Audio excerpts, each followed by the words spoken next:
Hi again, and welcome back to The Savvy Psychologist. I'm your host, Dr. Ellen Hendrickson, and as you can hear, I have a cold. But the show must go on, so every week, this one included, I'll help you meet life's challenges with evidence-based research, a sympathetic ear, and zero judgment. Now, unless you had magical childhood luck or were homeschooled in the wilderness, you probably tangled with a mean girl or bully back in the day. Unfortunately, mean girls and bullies grow up and go to work, or you might just encounter them again, just without the lockers and swirlies this time around. Therefore, this week, we'll talk about 9 tips to deal with workplace bullying. Unfortunately, grown-up queen bee and bullying behavior remains the same as the dark days of junior high. It systematically targets a colleague with the intention to intimidate, undermine, or degrade. And the same tricks get recycled too. Gossip, sabotage, exclusion, public shaming, and many other deliberate behaviors.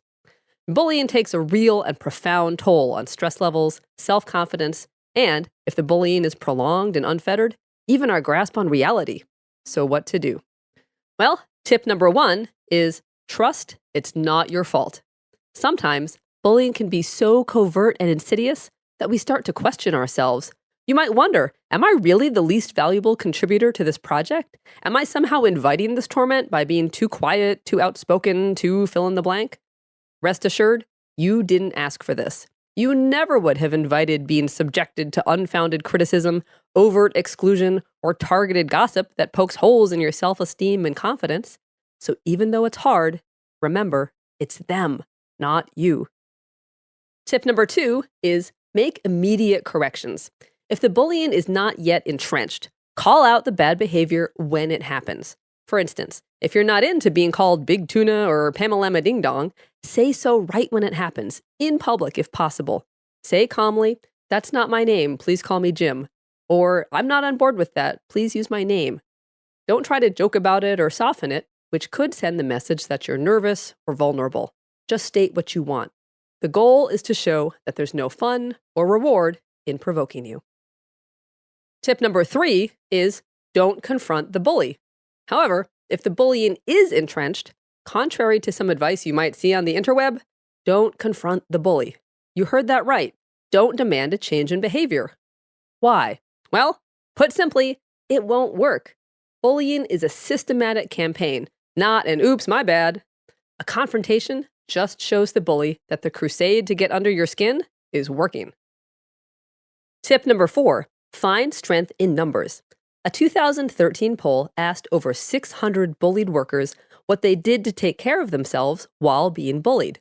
And unfortunately, the most popular response was to withdraw from friends and family, and the second was to go down a self-destructive path of drinking or overeating. When we think about it, withdrawing and self-medication makes sense. Feeling persecuted, especially without just cause, often makes us turn inward to try to make sense of the emotional twilight zone. Why am I being treated this way? Am I not seeing things clearly?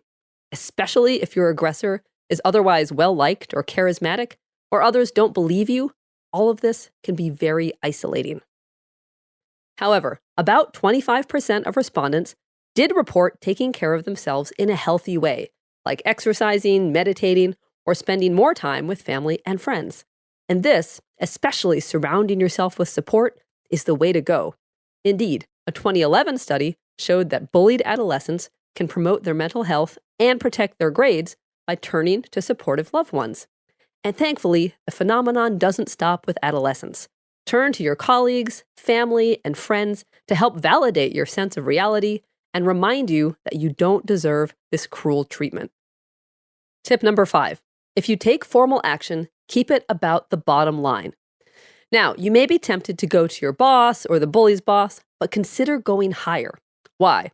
Well, often the bosses know exactly what's going on, but the bully has spent time cultivating that relationship, read kissing up, so they're ingratiated to authority.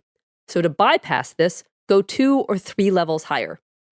Then, when you get a meeting, don't make it about your feelings. Don't tell long stories about what the bully did to you. It's not fair, but keep it straightforward and low on emotion.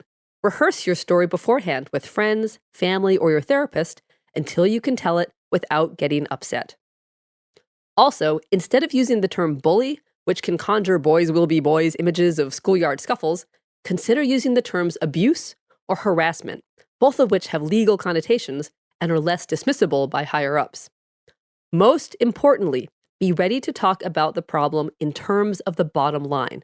Emphasize that your bully's behavior is costing the business in terms of money, time, performance, and morale. If other employees have left due to the bully, bring up the issue of turnover costs, expenses for headhunters, productivity loss to training and startup, and the cost of having positions vacant. Talk about productivity and how stress, distraction, and discord caused by the bully end up costing the whole team. If possible, calculate everything out in dollars. Tip number 6, don't accept mediation. Now, one solution that the higher-ups might offer you is mediation. In this case, politely explain that mediation has been shown to be ineffective in cases of workplace bullying. Mediation is a great tool for resolving conflict, but conflict implies equality and a desire on both sides to come to a solution. By contrast, the bully has nothing to gain from mediation and therefore no incentive to participate. So instead, request a transfer of the bully, disciplinary action, or at the very least, an investigation and protection for you. If you get none of these, which is unfortunately probable, start planning your exit. Now, you may also consider asking for a transfer for yourself. However, bringing up bullying when looking for a transfer will do nothing but raise an eyebrow. It'll look like you're trying to engineer an escape. And it's not fair, but instead, when going for a transfer, consider leaving bullying out of the issue. Instead, present it as an opportunity and focus on what skills and strengths you can bring to the new division. Tip number 7, stroking egos can buy you time. Many bullies are narcissists who really do think they're the cat's meow. Other bullies have fragile self-esteem and target those who are threatening to them in terms of skills, expertise, or likability. In either case, both types can often be temporarily quelled with a strategic compliment and a statement that you're not out to step on their turf. Now, stop short of making such ingratiation a long-term strategy, but use it judiciously to buy time while you figure out how to leave. Tip number 8, don't prolong your suffering. Get out of there. Unfortunately, according to a 2007 survey commissioned by the Workplace Bullying Institute, 62% of employers did nothing about a bully in their ranks. It can be tempting to stay because of pride or a sense of justice, but just like in cases of domestic abuse, the safest and healthiest thing for you to do is leave. If your organization is big enough, you may be able to transfer within. But especially if your bully or mean girl is the head honcho, discreetly look for another job and get far, far away. And finally, tip number 9, stand up for others. Once you're free of your bully, use your experience to help others in the same predicament. The phenomenon of diffusion of responsibility, where people are less likely to take action when others are present, creates an even more toxic environment out of a bullying scenario.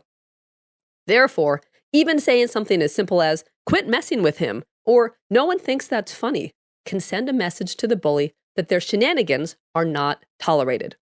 A bully's greatest asset is the collusion of others, because it contributes to isolating their target.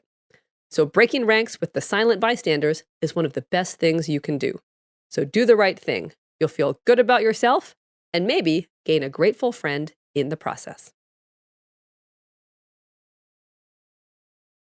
For even more savvy, get every Savvy Psychologist episode delivered straight to your inbox by signing up for the newsletter at quickanddirtytips.com/newsletters, or subscribe to the podcast on iTunes or Stitcher, listen on Spotify, or like on Facebook, where you'll find links to lots of archived episodes no longer available on iTunes. As always, thank you so much for listening. I'm Dr. Ellen Hendrickson, and of course, the Savvy Psychologist is strictly for informational purposes and doesn't substitute for mental health care from a licensed professional. I'll see you next week for a happier, healthier mind, and hopefully for me, a healthier voice. Take care. I'll see you then.